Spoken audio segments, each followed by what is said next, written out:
Hey, my name is Calvin Merritt. I'm 31 years old and I run a small auto repair shop just outside Millhaven, Kentucky, which sits about 40 minutes east of Lexington, down a county road that most GPS maps still get wrong. If you've never heard of Millhaven, that's about right. It runs 3,000 people, one stoplight, a diner that's been owned by the same family since 1974, and a grain elevator that's the tallest thing in any direction for 8 miles. It is not the kind of place people move to. It is the kind of place people stay in, or leave, and quietly miss.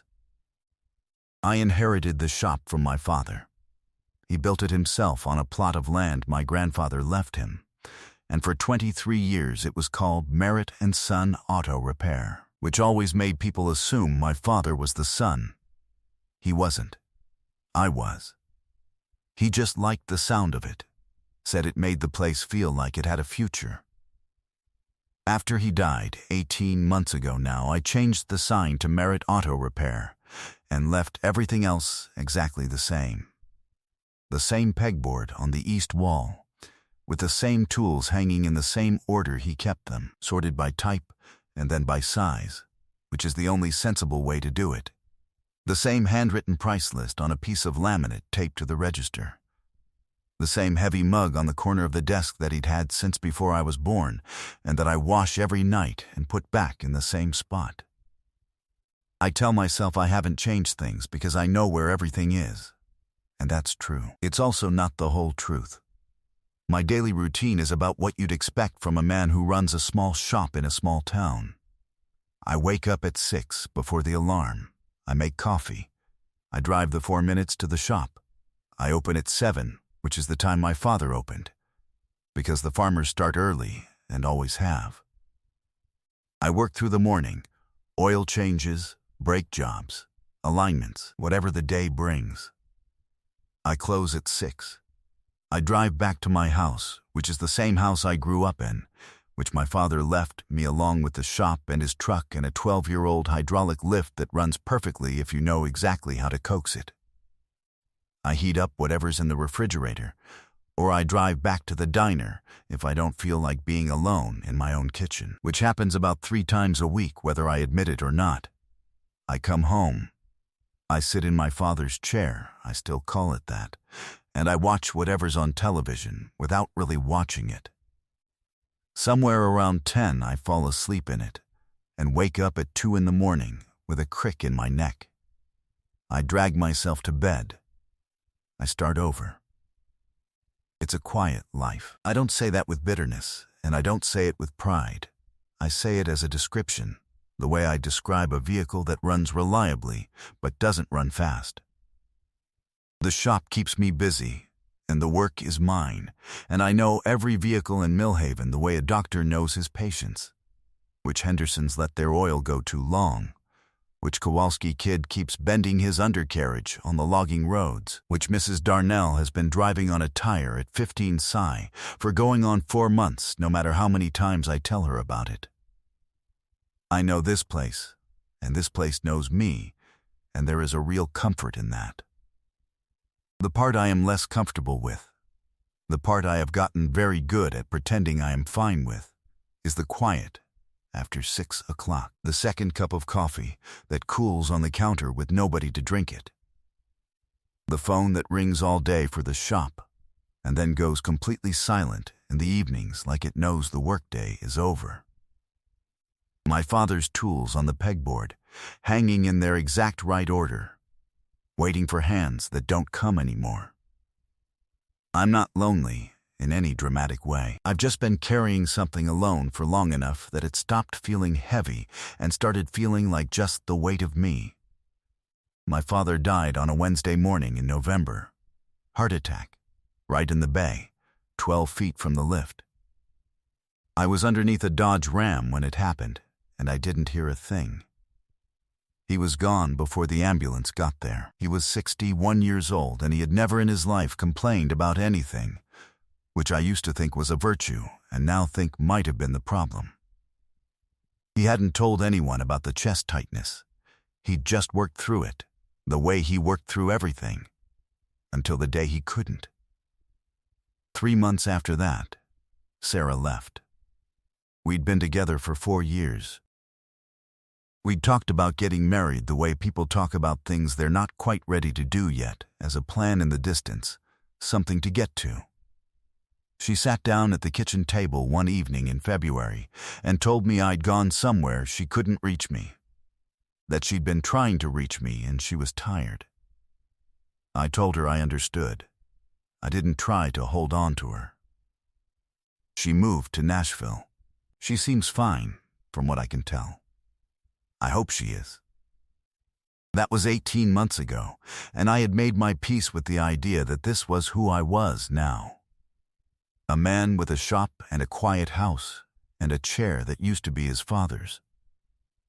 Then one night in October, out on Route 68, I changed my mind about all of it. I'd been to Lexington to pick up a transmission I'd been waiting on for 2 weeks, the kind of part you can't rush and can't substitute. You just have to wait for it, and that's the job. It was close to 10:30 by the time I got back on the highway, which is a 2-lane road that cuts through Millhaven's eastern edge and then continues on toward nothing much in particular. The road was empty the way it gets out here after dark, just my headlights and the yellow center line and the tree line closing in on both sides, and I had the heater running because October in Kentucky has a cold in it that catches you off guard every year. I almost missed her entirely. She was on the right shoulder, about a mile past the Millhaven sign. A silver hatchback, maybe 8 years old, the kind of car that gets described as practical when you're being polite. The driver's side rear corner was riding flat and wrong, and she was standing beside it with her phone screen angled toward the tire like the light would tell her something useful, and a gas station flashlight in her other hand that was doing about as much good as the phone was. Her hazard lights were on, and her emergency triangle was set up 15 feet back. She'd done everything right. None of it was working. I almost kept going. I want to be honest about that part. I was tired. The way you get tired when a day has gone long and the work has been physical and the drive back has been 2 hours in the dark. I had a transmission in the bed that I'd been waiting on for 2 weeks. I had a 6 a.m. opening the next morning. It was cold on the shoulder of that road, and fixing a flat for a stranger at 10:30 is nobody's idea of how they want their night to end. I told myself she had help coming. I told myself someone else would stop. I had already passed her when I hit the brakes. I did a U-turn on the empty road and pulled up behind her. My headlights caught her clearly, and she turned toward them. And she did what you do when a truck pulls up behind you on a dark highway at night, she assessed. She looked at the truck and then at me through the windshield, and then at the distance behind me and back to me, and I could see her deciding something before I even opened the door. She was not afraid of me, exactly. She was measuring me. Those are different things, and the fact that she knew the difference told me something. Her hair was brown and loose around her shoulders. It had been up at some point. You could tell from the way the ends were slightly crimped, but it had come down during whatever the evening had been. She was wearing a canvas jacket over a gray shirt, jeans, sneakers with a small tear at the outer edge of the left one. Her face was calm in a way that looked practiced. Her eyes were dark and watchful and direct. "Flat?" I said. "Rear driver's side," she said. "I have a spare. I can't get the lug nuts off."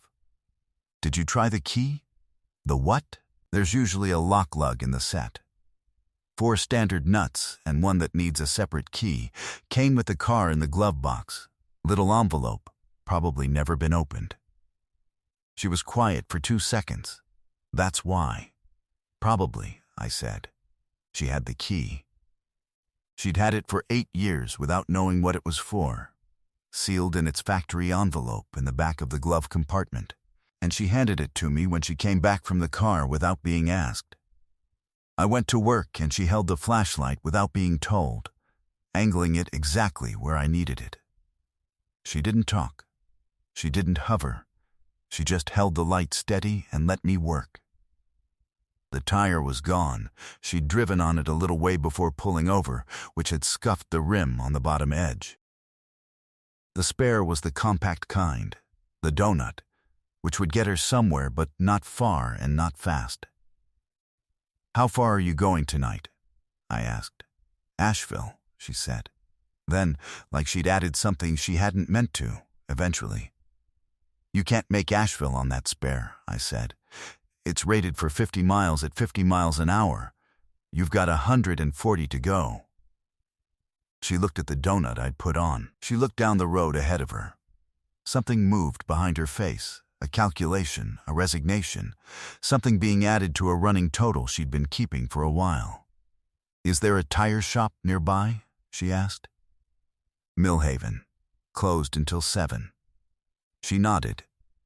She bent down and picked up the flat and handed it to me, and I put it in her trunk and closed it. "I appreciate it," she said. "What do I owe you?" "Nothing. You'd have gotten it eventually." She looked at me with an expression that said she wasn't sure whether that was a compliment or an observation. "I probably would have," she agreed, and the way she said it was dry and precise. The way someone speaks when they've learned to make small humor out of things that aren't particularly funny. Her name was Nora. She offered that almost as an afterthought while I was loading my tools back into the truck, like she'd remembered that names were something people exchanged in situations like this. Nora Callahan, 28 years old, originally from Cincinnati, most recently from Louisville. Heading to Asheville, where a bookkeeping job and an apartment were waiting for her. "You signed a lease?" I asked. "Sight unseen," she said. "I thought about that. About what kind of urgency signs a lease on an apartment it's never seen." I gave her my card. I told her the motel on the main road, the Millhaven Inn, would give her a fair rate and to mention my name. I told her to bring the car by in the morning, and I'd put a proper tire on it. She looked at the card for a moment with those measuring eyes. Then she said, "All right." I watched her taillights until the road curved and they were gone. Then I sat in my truck for a minute before I started the engine. I don't know exactly what I was doing. Sitting, mostly listening to the road being quiet. She pulled into my lot at 8:15 the next morning. I was under Dennis Wong's Pontiac Grand Prix. Dennis had been ignoring a brake shimmy for 6 months, and had finally ignored it long enough that it became my problem. And I heard the hatchback pull in before I saw it. When I came out, Nora was standing in the lot with her hands in the pockets of a heavier jacket than the night before, a gray one. And her hair was up properly this time, and she had the look of someone who had slept and was waiting to find out what the day was going to cost her. "I looked up the tire," she said. "Standard P195. You probably have it." "I probably do," I said. "What's the rate?" I told her. She nodded. She sat in the plastic chair outside the office and took out a paperback, small spine cracked from previous reads, and she read while I worked. She didn't watch me. She didn't check her phone. She just read, quietly, like she was comfortable in her own company, in a way that some people are and most people aren't. When I came back to tell her the car was ready, I told her the other thing I'd found while I was under there. "Your front brake pads are at about 15%, I said, "and your serpentine belt is cracked through the third rib. I wouldn't want you putting another 140 miles on it in its current condition." She closed the book. She looked at the car. I gave her the number. She was quiet for a moment that told me everything I needed to know about the moment. "I can split it," I said. "Brakes today, belt later." "The belt is the safety issue," she said. "Yes," she thought. Then she said, "Can I ask you something odd?" "Sure. Do you have someone doing your books?" I looked at her. "I'm a bookkeeper," she said. "It's my actual work. And I'll tell you, from experience, that a shop this size with an owner-operator who's also doing the billing, There are errors in there, not because you're careless. Because billing isn't the job, fixing cars is. And one of those two things gets your full attention, and the other gets what's left. That's a large assumption, I said. It's a statistical observation, she said. 1 month. Let me look at 1 month of your records. If I find nothing, I'll pay full rate for the brakes and the belt, and you've lost nothing but an hour of someone sitting in your office. I thought about my billing system, which was a spiral notebook with handwritten entries that I transferred to a spreadsheet every Sunday night when I remembered to do it. 1 month, I said. The belt took me 40 minutes. She spent 4 hours in my office. When I looked in on her at noon, she had spread invoices, the notebook, and the spreadsheet printout across my desk in 3 distinct groups, and was writing figures on a yellow legal pad in small, even columns. She didn't look up. She was concentrating in the way you concentrate when you found something and are following the thread of it. She left the legal pad on my desk when she was done and came to find me in the bay. $840, she said. I wiped my hands on a rag. In 1 month, she said. Missed labor charges, a follow-up that never got billed, and a service contract that renewed 3 years ago at the old rate, and you've been undercharging on it ever since. She paused. There's a note at the bottom. I think it's been going on longer than 1 month. I went to the office and looked at the legal pad. The columns were clean, and the totals were exact, and the note at the bottom said, Conservative estimate, 3-4x this figure across the past year. I stood there looking at it for a while. She was leaning against her car when I came back out. I'll waive the labor on the belt, I said. That's too much, she said. The service contract alone is not the same as labor. You did the work. Half labor, I said. She looked at me steadily.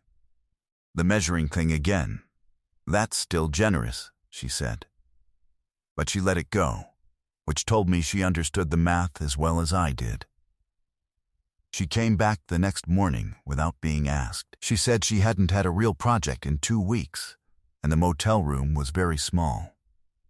She said if I let her do a full reconciliation all 3 years, she'd charge me nothing for her time, and I could consider the first day's work an audition.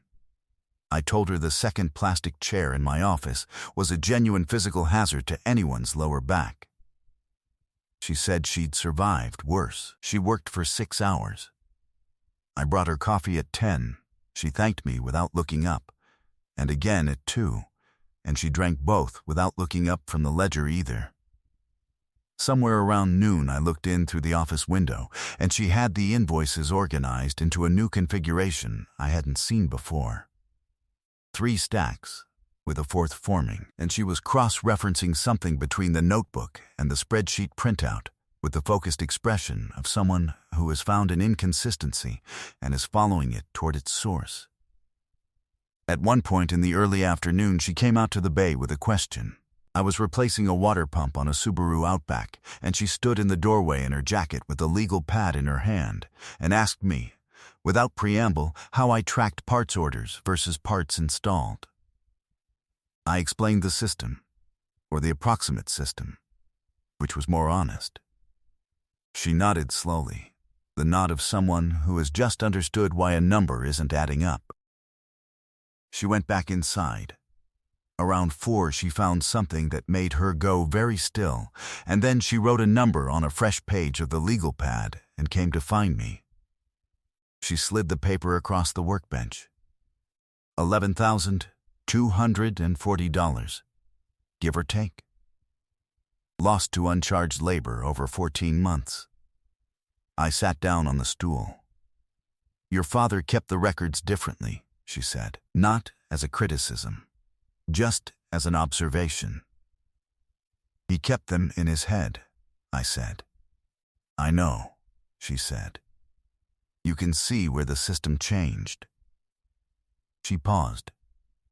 I'm sorry about your father. I didn't say anything for a moment. You can see that in the billing records? I asked. I can see where someone who knew every job by instinct stopped entering the numbers, and someone who knew every job by instinct but didn't know the system yet started entering them instead. You can read a transition like that once you know what to look for. She looked at the number on the paper between us.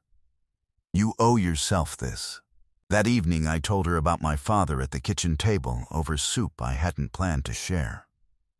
She'd come back at 6 to drop off the printouts she'd organized for me, and she'd looked at the pot on the stove and looked at me and said, "Is that for one person?" And I said no, without quite deciding to. I told it the way I'd learned to tell it.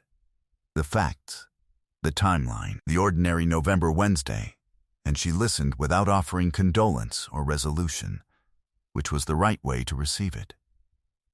She didn't say things like "he sounds like he was wonderful," or "at least you had him for 30 years. The things people say when they want to help but don't know how to be quiet. She just sat across the kitchen table and let it be what it was. When I'd finished, she said, "He sounds like someone who showed up." And I said yes. That was exactly it. And something in my chest that had been holding very still for 18 months shifted slightly. I told her about the tools on the pegboard too, how I'd kept them exactly where he kept them, how I told myself it was practical and knew it wasn't entirely. She didn't say anything about that. She just nodded, like she understood the particular logic of keeping a thing in its place because you can't keep the person. After a while, she looked at her bowl and said, "I left Louisville fast because I needed to. I didn't ask anything. His name is Marcus," she said. 2 years. He's not a bad person in the way people are bad in movies. He's bad in the ordinary way. He believes that wanting something gives him the right to manage it. That's what I was. Something to be managed. She turned her cup in its saucer. I got very good at understanding his logic, and then one day I understood it clearly enough to see what it was, and I left. She looked up. Asheville is far enough that explaining myself felt optional. "Yeah," I said. "I'm tired of explaining myself," she said. It wasn't complaint, it was just a statement, clean and flat. The way you state something you've finally accepted is true. The kitchen was quiet. The second cup of coffee on the counter had gone cold, and neither of us had touched it. "What was the bookshelf?" I asked. She'd mentioned it in passing when she was telling me about the billing. A specific anecdote she'd cut short. She looked at me for a moment, surprised I'd remembered. "He had a way of building a case," she said. "Small things. A bookshelf I hung slightly crooked. A dinner I made with the wrong kind of pasta. Not criticisms exactly, he just mentioned them. Point them out. And then, later he'd say, very reasonably, that he just wanted things to be right because he cared about me. And it took me almost 2 years to understand that what he was actually doing was making a catalog, making a list of ways I was insufficient, so that when I thought about leaving, I already had a dozen reasons why he might be justified." She paused. "The bookshelf was fine," she said. "It was level. I checked it twice." I thought about that for a moment, about the specific precision of that kind of cruelty, the kind that uses care as the packaging. "Why did you stop?" she asked. "On the highway." I thought about it, honestly. "The way you were standing," I said, "like it was just one more thing in a list of things you were dealing with alone. And you'd made your peace with it. And that was the part I couldn't drive past." She looked at me with an expression I didn't have a name for yet. "That's a good answer," she said. She went back to the motel at 9. I sat at the kitchen table after she left and did not move for a long time. I thought about the chair in the living room and the tools on the pegboard, and the habit I had made of carrying things alone until they stopped feeling like a weight and started feeling like just the shape of me, I thought about how my kitchen had felt a particular size for 18 months, and tonight it had felt like a different size entirely. Like a room where something had been taken out, and you hadn't known how full it had been until the space showed. I didn't call it anything. I just noted it. And then I noted that I was noting it, which was its own kind of answer. She finished the reconciliation on the third day and left a binder on my desk, tabbed, indexed, with a summary page that broke the 3 years into quarters. Professional work, the kind you pay for. She handed it to me at 4:30 like it was a natural thing to hand over, like she'd been glad to do it, and said we were even. I walked her to her car. She said she'd probably leave in the morning. I said that made sense. She agreed. We said goodnight in the way people do when they are being very careful not to say something else, and I went inside and she drove away, and I stood in the kitchen for a while doing nothing useful. Marcus showed up the following morning. I heard the vehicle before I saw it, a black Range Rover, new enough that the factory smell was probably still in it. Moving into my lot, at the deliberate speed of someone who was not accustomed to being turned away from anywhere. He got out wearing a jacket that cost more than I charged for a full engine rebuild, and he looked at my shop with the expression of a man deciding whether a thing was worth his time. He was about 35, broad, well-constructed, handsome in the way of men who've had resources for long enough that the resources show up in how they carry themselves. Nora had come in early to walk me through maintaining the ledger system she'd built. She was at my desk when Marcus appeared in the doorway of the office, and I watched her go still. Not afraid. The exact opposite. The stillness of someone who has been expecting something and has already decided what they are going to do about it. Nora, he said. Her name, like a handle. Marcus, her voice was flat and even. How did you? Your motel used your card. He glanced at me. Brief, calculating, and then back to her. I've been worried about you. I told you I was leaving, she said. You said a lot of things when you were upset. I think some of them were more considered than others. He took one step inside. Just one. Enough to fill the doorway with the fact of him. Nora, come on. We can talk about this somewhere better. You don't have to make it. I already made it, she said. 8 days ago. He looked at me again. Then he smiled, which was not the kind of smile that means anything good. This is a personal situation, he said, and his voice had that practiced reasonableness in it that I recognized as the voice of a man who has talked his way through a lot of personal situations before. I appreciate you helping her out, I really do. She said she was clear. I said it from where I was standing. I had not moved, and I had not raised my voice. I was just in the room, between him and the desk, and I let that be the whole of it. He turned back to Nora. Baby, don't, she said. She stood up. She came around the desk, and she came to stand beside me, not behind me, beside me, and she looked at Marcus with the calm of someone who has been rehearsing this moment long enough that the fear has burned out of it and only the clarity remains. Marcus, she said. I left. That is done.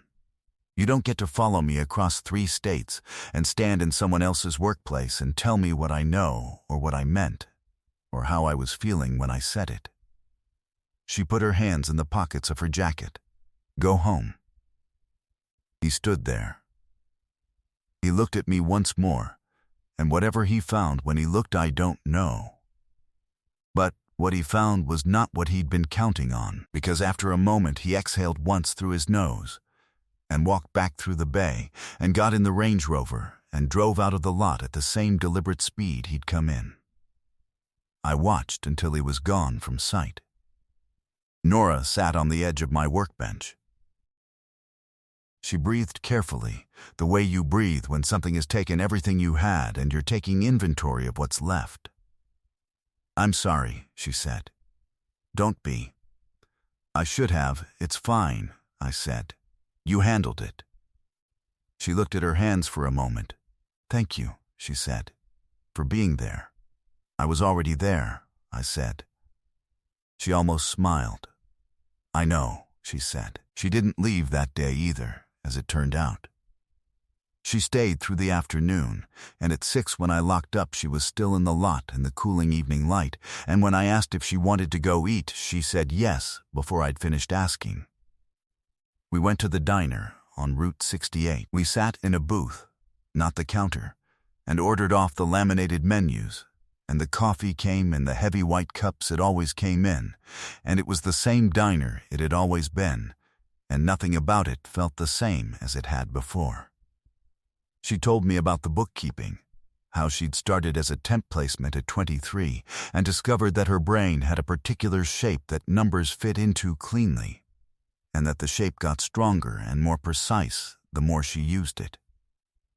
She told me about Cincinnati, her parents there, the older sister in Columbus, the way she'd moved to Louisville at 23 thinking more meant better, and had learned that more mostly just means more. I told her about the shop, really told her, not the description I gave customers, but the actual shape of it, what it had been like in the year after my father, the months I'd kept it going by simply not stopping, the way the work had eventually become the thing that held everything else up. When an engine's been run hard and neglected, I said, you don't just replace the part that's failing. You find the thing that made it start failing, the root cause. Or you'll be right back here in 6 months.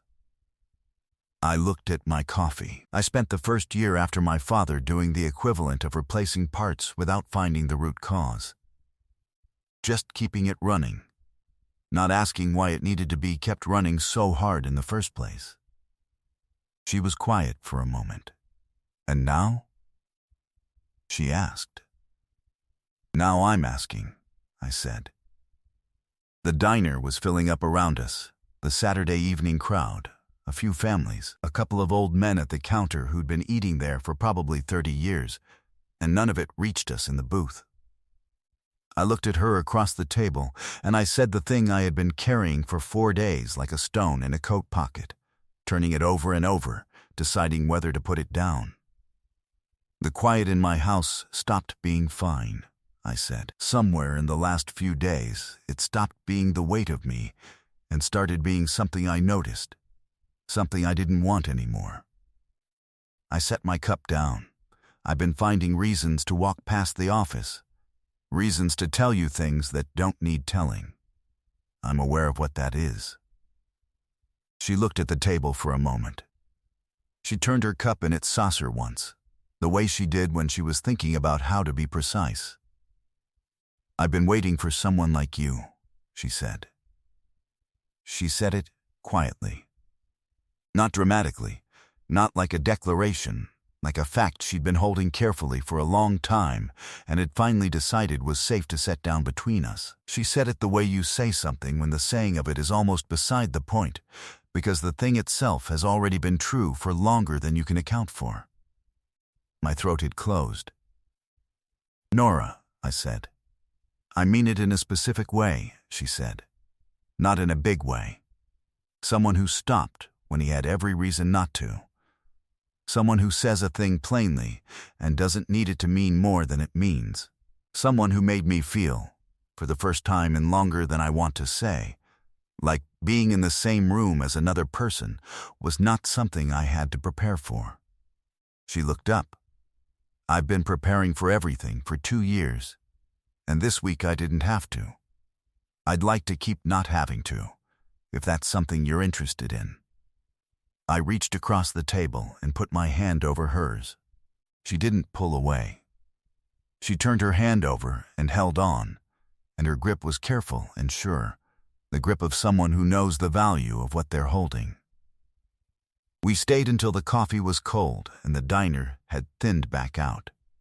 We paid the check and went out into the October night and stood by our cars in the parking lot for a long time before we drove back.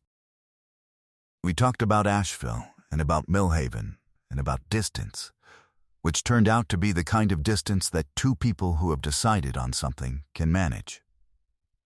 We said it plainly, standing in the cold, which was the right way to say it.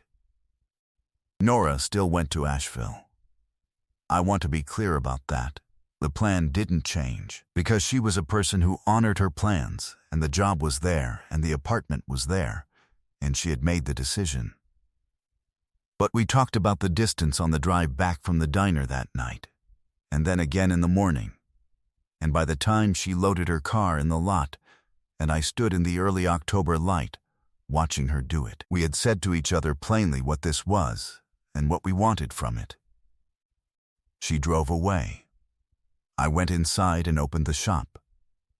I worked the whole day, and the day was fine. The 6 months passed. She came back in April, when the contract ended. She didn't sign another lease without seeing it first. She took an apartment on Clover Street, 2 blocks from the diner, with a big south-facing window in the main room and a kitchen she said had good bones. She set up her bookkeeping practice out of it, and within 3 months she had 6 clients, including me. Her ledger system had already paid for itself twice over. The billing errors she'd found in October had, once I'd recovered and corrected them going forward, made a real difference to the shop's numbers, a difference I could feel. I moved my father's tools off the pegboard in the garage, not because they didn't belong there, but because the shop had grown enough that I needed the pegboard for the new equipment, and it felt like the right time. I put his tools in the mudroom of the house, on a shelf I built along the back wall, at eye level, where I see them every morning when I leave. That felt more honest than where they'd been. He had built things with them. It seemed right that they should be where I could see them, rather than where I was being careful not to touch them. One Saturday morning in early May, I was in the garage working on a restoration, an old farm truck that had belonged to my father's oldest friend, Hank Webb, who'd asked me to bring it back if I ever had the time, when Nora came in through the side door with 2 cups of coffee. She handed me one without ceremony and leaned back against the workbench and looked at the truck with the look of someone who has been paying attention. "That's the crankshaft bearing making that noise," she said. I looked at her. "You told me about crankshaft bearings in March," she said. "I've been listening." She stayed for the afternoon. We worked side by side until 5, and then she cooked dinner while I cleaned up. And I set the table, and we ate at the same kitchen table we'd sat at in October.